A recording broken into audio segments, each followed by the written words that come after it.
Hi hello. അപ്പോഴേ ഇന്ന് നമുക്ക് നല്ല നൂഡിൽസിന്റെ റെസിപ്പി ഉണ്ടല്ലോ. സാധാരണ നമ്മൾ വീട്ടിൽ നിന്നൊക്കെ നൂഡിൽസ് ഉണ്ടാക്കുന്ന ടൈമിൽ ഹോട്ടലിൽ നിന്നും റോഡ് സൈഡിൽ നിന്നൊക്കെ കിട്ടുന്ന നൂഡിൽസിന്റെ ആ ഒരു ടേസ്റ്റ് വരാറില്ല അല്ലെ. എങ്കിൽ ഈ ഒരു രീതിയിൽ ഒന്ന് ട്രൈ ചെയ്ത് നോക്കാം കേട്ടോ. അതിനായിട്ട് ഞാൻ എന്താ സ്പെഗറ്റി എടുത്തിട്ടുണ്ട്. അതിൽ നിന്ന് കുറച്ചെടുത്തിട്ട് വേവിക്കാനായിട്ട് വെക്കുകയാണ് കേട്ടോ. പിന്നെ വേവിക്കുന്ന വെള്ളത്തിലോട്ട് കുറച്ച് എണ്ണയും ആവശ്യത്തിന് ഉപ്പും ചേർത്ത് കൊടുത്തിട്ടുണ്ട്. ഇനി ഇതിലോട്ട് വേണ്ട ചിക്കൻ ഒന്ന് വറുത്തെടുക്കാം. ചിക്കനിലോട്ട് ഉപ്പും മുളകും മഞ്ഞൾപ്പൊടിയും മാത്രമേ ഇട്ടിട്ടുള്ളൂ. അത് നമുക്ക് നന്നായിട്ടൊന്ന് വറുത്തെടുക്കാം കേട്ടോ. അങ്ങനെ അതൊക്കെ ഒന്ന് വറുത്ത് കോരി മാറ്റി വെച്ചതിന് ശേഷം ഞാൻ ഇതാ ഒരു പാൻ എടുത്തിട്ടുണ്ട്. അതിലോട്ടേക്ക് ആവശ്യത്തിന് എണ്ണ ഒഴിച്ചു കൊടുക്കുകയാണ്. ഇനി അതിലോട്ടേക്ക് ഇഞ്ചി വെളുത്തുള്ളി ചതച്ചത് ഇട്ട് കൊടുക്കാം. അതിന്റെ പച്ചച്ചവയ്ക്ക് ഒന്ന് മാറി വരുമ്പോൾ അതിലോട്ടേക്ക് മഷ്റൂമും ചേർത്തൊന്ന് ഇളക്കി കൊടുക്കാം. ഇനി അതിലോട്ടേക്ക് നീളത്തിൽ അരിഞ്ഞ ക്യാരറ്റ് കൂടി ഇട്ട് കൊടുക്കുകയാണ്. പിന്നെ ഇത് ആവശ്യത്തിന് ഉപ്പ് കൂടി ചേർത്ത് കൊടുക്കാം. ഇനി അതിലോട്ടേക്ക് നീളത്തിൽ കട്ട് ചെയ്ത ക്യാപ്സിക്കം കൂടി ഇട്ട് കൊടുക്കാം. അടച്ചു വെച്ചിട്ട് ചെറുതായിട്ടൊന്ന് വേവിച്ചെടുക്കാം കേട്ടോ. ഈ ഒരു പച്ചക്കറികളൊക്കെ ഓവറായിട്ട് വേവിച്ചെടുക്കാൻ പാടില്ല, ചെറുതായിട്ടൊന്ന് കടിക്കാനായിട്ട് കിട്ടണം കേട്ടോ. ഇനി ഇതിലോട്ടേക്ക് നീളത്തിൽ കട്ട് ചെയ്ത ക്യാബേജും വറുത്തെടുത്ത ചിക്കനും കൂടി ഇട്ട് കൊടുക്കാം.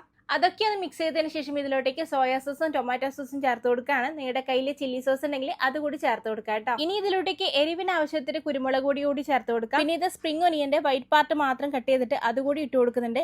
ഇനി ഇത് അവസാനമായിട്ട് നമ്മുടെ നൂഡിൽസ് കൂടി ഇട്ട് കൊടുക്കാം. ഇനി ഇതെല്ലാം കൂടി നന്നായിട്ടൊന്ന് മിക്സ് ചെയ്തെടുത്ത് സ്പ്രിംഗ് ഒനിയന്റെ ഗ്രീൻ പാർട്ട് കൂടി കട്ട് ചെയ്തിട്ട് നമ്മുടെ നൂഡിൽസ് റെഡി. അപ്പോൾ ഒന്ന് ട്രൈ ചെയ്ത് നോക്കൂ. അടുത്ത വീഡിയോയിൽ കാണാൻ. Tata bye bye, see U.